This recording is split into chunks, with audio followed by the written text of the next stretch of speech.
Hello friends. आज हम एक बहुत ही इंटरेस्टिंग इन्वेस्टमेंट ऑप्शन डिस्कस करने वाले हैं, जिसको basically these are called RBI floating rate saving bonds.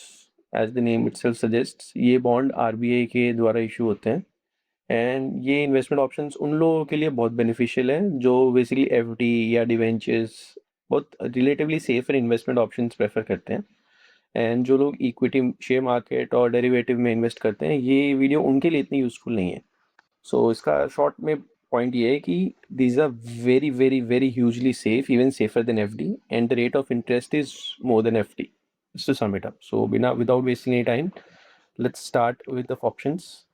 So first of all, coming to eligibility बहुत ही सिंपल कॉन्सेप्ट है। ये जो ऑप्शन है, ये किसी कंपनी और फर्म्स के लिए और अदर बिजनेस एंटिटीज़ के लिए नहीं होता है। इसमें कौन कौन इन्वेस्ट कर सकता है, इसमें बहुत ही इजी लेवल पे अगर हम बात करें तो person resident in India, basically Indian citizens, and Indian citizens में इंडिविजुअल एंड एचयूएफ। बस यही दो ऑप्शंस हैं, हम ज़्यादा डिटेल में नहीं जाएंगे। कोई भी इंडिविजुअल इसमें इन्वेस्ट कर सकता है, और एचयूएफ। अब एचयूएफ वाला ऑप्शन बहुत इंटरेस्टिंग है। क्यों?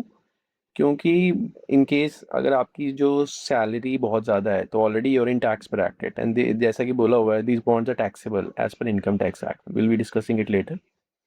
तो ऐसे में क्या कर सकते हैं, आपको मैं आने वाली वीडियो में बहुत डिटेल में एक्सप्लेन कर सकता हूँ कि आप एच का अपना एक अकाउंट खोल सकते हैं। वो क्या, उस बेस पे आपको एक और पैन पैन नंबर मिल जाता है विच इज़ लीगली वैलिड। सो आपके पास एक टैक्स बेनिफिट हो जाता है कि आपकी जितनी भी टैक्सेबल इनकम है, it will be calculated as the part of your HUF income, and आपको इसका टैक्स बेनिफिट मिल जाता है। हम ये बाद में डिटेल में डिस्कस कर लेंगे। आई मीन, ये बेसिकली इशू प्राइस कुछ नहीं है, आप लोग उसको शेयर प्राइस और उन सबसे कंफ्यूज मत करिएगा। इसमें बस ये है कि मिनिमम आपको 1,000 रुपये की इन्वेस्टमेंट करनी है। अगर आपको बॉन्ड्स खरीदने हैं तो minimum investment is 1,000, and on the other case अगर आप यहाँ पे देखोगे तो there is no maximum limit. आप 1 करोड़, 100 करोड़, 1,000 करोड़ कितने भी इन्वेस्ट कर सकते हो, जो कि 100% एब्सोल्युटली सेफ है। इस पे रेट ऑफ इंटरेस्ट हम आगे डिस्कस कर लेंगे। बीस करेंटली विच इज़ 8.05%। आप देख लेंगे अगर एफडी का रेट 6, 7, 7.5% भी है, तो इस पे जो रेट ऑफ इंटरेस्ट है, it is 8.05, which keeps on changing every 6 months. हर 6 महीने पे चेंज होता है ये। तो रेट ऑफ इंटरेस्ट हम आगे डिस्कस करते हैं, वो आगे बताया हुआ इन्होंने। अब डेट ऑफ इशू क्या होता है, ये भी कोई बहुत बड़ा पॉइंट नहीं है। बेसिकली जिस दिन आप पैसे देते हो उसके नेक्स्ट टू नेक्स्ट डे आपके पास एक बॉन्डेड लेजर अकाउंट होता है जो आरबीआई मेंटेन करता है। उस लेजर अकाउंट में ये शेयर्स क्रेडिट हो जाते हैं, और उसके बाद आपको एक सर्टिफिकेट इशू आता है। ये सर्टिफिकेट के बारे में बताया हुआ है। सर्टिफिकेट की कॉपी मेरे पास पड़ी है, अगर आपको चाहिए तो मैं अभी नेक्स्ट अपनी वीडियो में सर्टिफिकेट की कॉपी या ऐसे कुछ प्रूफ, क्योंकि ऑब्वियसली आपके पास एक्नॉलेजमेंट नहीं है। तो अगर आप इन्वेस्ट कर रहे हो तो प्रूफ ऑफ इन्वेस्टमेंट क्या है, उसके लिए आपके पास एक आरबीआई की मेल आती है, रजिस्टर्ड मेल, जिसमें आपकी इन्वेस्टमेंट अमाउंट और डेट बताई होती है।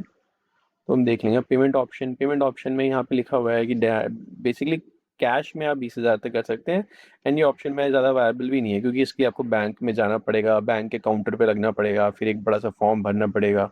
उसके बाद आप अप टू 20,000 इन्वेस्ट कर सकते हो। उसके अलावा अभी यहाँ पे वो चीज़ें लिखी हुई नहीं है। UPI is the latest option, 100% safe, और इसमें विद इन सेकेंड्स आपकी ट्रांजेक्शन रिकॉर्ड हो जाती है। आपको वेट नहीं करना है, ये ड्राफ्ट और चेक बैंक वैंक जाके लाइन लगने की कोई ज़रूरत नहीं।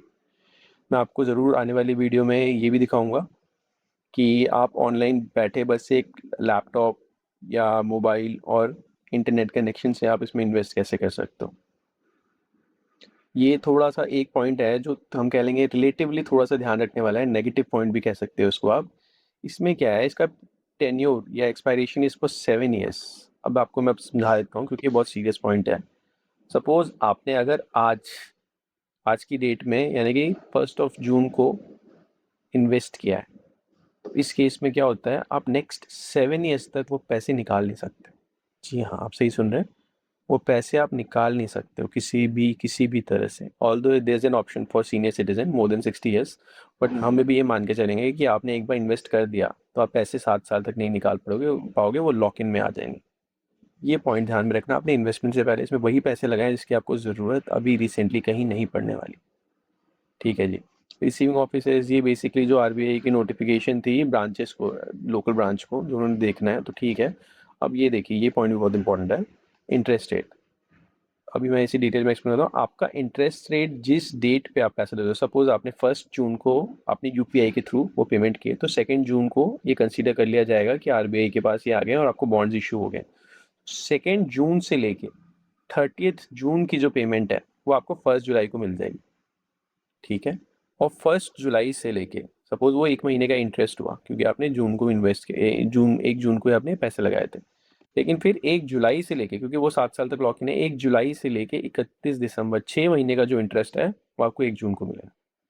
यहाँ पे यही सेम चीज़ लिखी हुई है, और ये आप इस पे ध्यान मत दीजिए, ये पुरानी नोटिफिकेशन है, basically it was a public, ये पब्लिक नोटिस था, प्रेस रिलीज, तो इस पे आप ध्यान मत दीजिए। Currently it is 8.05%, so we'll ignore this rate of interest here. 8.05% वो कैसे कैलकुलेट होता है, गवर्नमेंट की एक और स्कीम है, इससे बोलते हैं national saving certificate, which is issued by post office. Post office में जाके अगर आप फॉर्म भरेंगे और एक कुछ और उनकी फॉर्मेलिटीज़ होती हैं वो करेंगे, तो आपको एक नेशनल सेविंग सर्टिफिकेट देते हैं, जिस पे करंट रेट इज 7.7, और यहाँ पे जो रेट ऑफ इंटरेस्ट है it is 0.35 more than NSC, तो ये एनएससी के साथ लिंक्ड है, नेशनल सेविंग सर्टिफिकेट। यहाँ पे currently it is 8.05, may be next 6 months में वो बढ़ भी सकता है और कम भी हो सकता है। अगेन टैक्स ट्रीटमेंट हमने पहले डिस्कस कर लिया था कि it is taxable as per income tax act. अगर आप एचयूएफ वाला ऑप्शन में जाते हैं तो आपको ये बेनिफिट मिल जाता है कि आपकी वो इनकम जो एचयूएफ में आ रही है इट वोंट बी टैक्सेबल। अगर आपकी सैलरी अकाउंट कम है, आपका सैलरी ब्रैकेट ज़्यादा है, तो आप ये ऑप्शन में जा सकते हैं। अगेन ये बॉन्ड्स ऑब्वियसली ये इतना इंपॉर्टेंट नहीं है, ये आप ट्रांसफ़र नहीं कर सकते, जैसे कि मैंने बोला एफडी भी ट्रांसफरेबल नहीं होती है, डिवेंचर्स होते हैं transferable, but these are not transferable, so ये एक पॉइंट है। नॉमिनेशन बहुत ईजी है, जब आपको नॉमिनेशन भरना होता है, जब आप मैं आपको जब नेक्स्ट वीडियो में दिखाऊंगा, वो नॉमिनेशन के लिए कोई फॉर्म नहीं भरना, ऑनलाइन बस आपको कुछ केवाईसीज डाल के ये चीज़ें चेक हो जाती हैं। Again tradability, these are not tradable, these are not to be not tradable, and उसका ये अच्छा, हाँ एक और चीज़, कई लोग इस चीज़ में कंफ्यूज होते हैं कि ब्रोकरेज हो, मैं तो ब्रोकरेज लगेगी। आपने अगर 1,000 रुपये के बॉन्ड खरीदे हैं तो आपको 1,000 रुपये के बॉन्ड इशू होंगे। ये 0.5% जो है ये इस आप you not, this is not for you. ये वो अमाउंट है जो सपोज आपने एसबीआई के ब्रांच में जाके या एचडीएफसी के ब्रांच में जाके या एचडीएफसी का नेट बैंकिंग यूज़ करके आपने आरबीआई के बॉन्ड्स परचेज कर लिए। सो जितनी भी अमाउंट के आप सपोज आपने 1,00,000 रुपये के बॉन्ड्स परचेज किए through HDFC bank net banking option, तो आरबीआई अपने तरफ से एचडीएफसी को 1,00,000 का 0.05% पे करेगा, that is I think it's some about 500 rupees. तो आपके पास से कुछ नहीं होगा, आपने 1,00,000 रुपये लगाए, आपको 1,00,000 रुपये के बॉन्ड यूपीआई के थ्रू अगर हम पे करते हैं तो नेक्स्ट डे क्रेडिट हो जाएंगे। आप nothing will be charge from you, it's absolutely free, that is point worth mentioning. अब इसके अलावा हम और कुछ पॉइंट्स डिस्कस करते हैं जो यहाँ पे नहीं लिखे हुए हैं।